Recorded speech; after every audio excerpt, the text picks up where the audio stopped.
কি রান্না করেছো? তুমি কি রান্না করছো আজকে? আমরা যেটাকে বলি ছাতু, আমরা যেটাকে ছোটবেলায় বলতাম ব্যাঙের ছাতা, ওটাই রান্না করছি আজকে। ও দেখবে আসো। সুন্দর গন্ধ বেরিয়েছে। দেখবে আসো।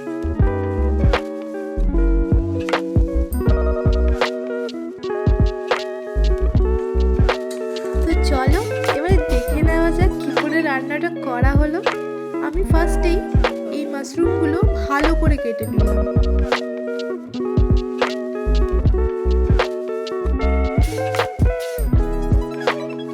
ছুরি দিয়ে করে আস্তে আস্তে করে ভালো করে আমি এই মাশরুমগুলোকে কেটে নিলাম।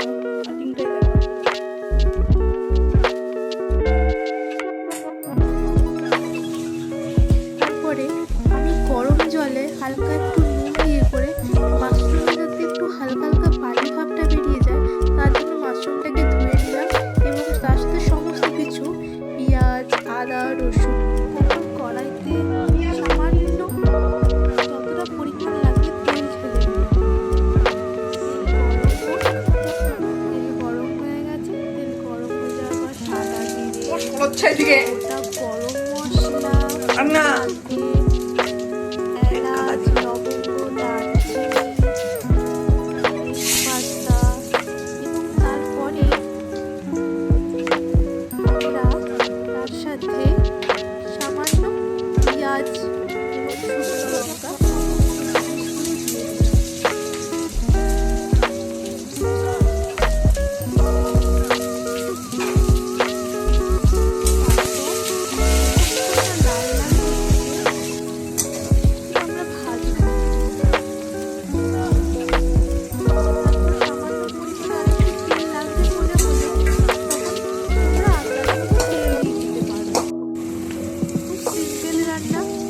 তারপরে টমেটো আমরা দিয়ে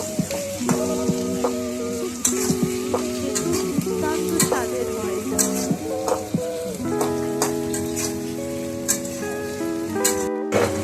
আমরা কাঁচা লঙ্কা, আদা, রসুন থেতো করে আমরা দিয়ে দিয়েছি। এবার এটাকে আমরা ভালো করে কষাবো যতক্ষণ না এখান থেকে তেল চলে আসবে।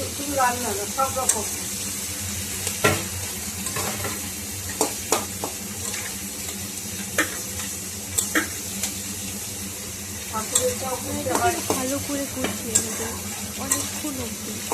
ঢাকা দিয়ে দিয়ে এটাকে ভালো করে কষিয়ে নেব। এরপরে সমস্ত গুঁড়ো মশলা, হলুদ গুঁড়ো, লাল লঙ্কা গুঁড়ো, জিরে গুঁড়ো, ধনে গুঁড়ো সমস্তটা দিয়ে মিক্স করে ভালো করে কষাবো। একটু জল দাও তো সামান্য। তারপর আমরা সামান্য জল দিয়ে করে আর একটু ভালো করে কষিয়ে নেব যাতে এখান থেকে পুরোপুরি তেলটা ছেড়ে যায়। এবং তোমরা কালারের জন্য লাল লঙ্কা গুঁড়ো ইউজ করতে পারো। আমি অনেকক্ষণ ধরে এটা কষিয়ে নিয়েছি। তোমরা অনেকক্ষণ ধরে সময় নিয়ে করে হাতে সময় নিয়ে ঢাকা দিয়ে দিয়ে এটাকে কষিয়ে নেবে। তারপর আমি সমস্ত মাছগুলোকে ভালো করে দিয়ে দিলাম। জল নিংড়ে নিয়ে ভালো করে আমি দিয়ে দিলাম।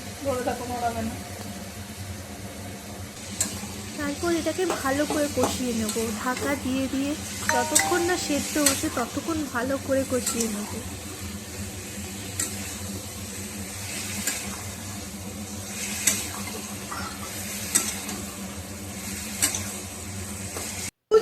কোনটা ভালো লাগে কোনটা ভালো লাগে। আমাদের কালার ছেড়ে এসছে। তোমরা ঢাকা দিয়ে দিয়ে করে কষাতে থাকবে এবং সবশেষে ধনে পাতা দিয়ে সার্ভ করবে এবং একদম লাস্টে গোটা গরম মশলা দিয়ে তোমাদের খাবার একদম রেডি। মাশরুম একদম রেডি।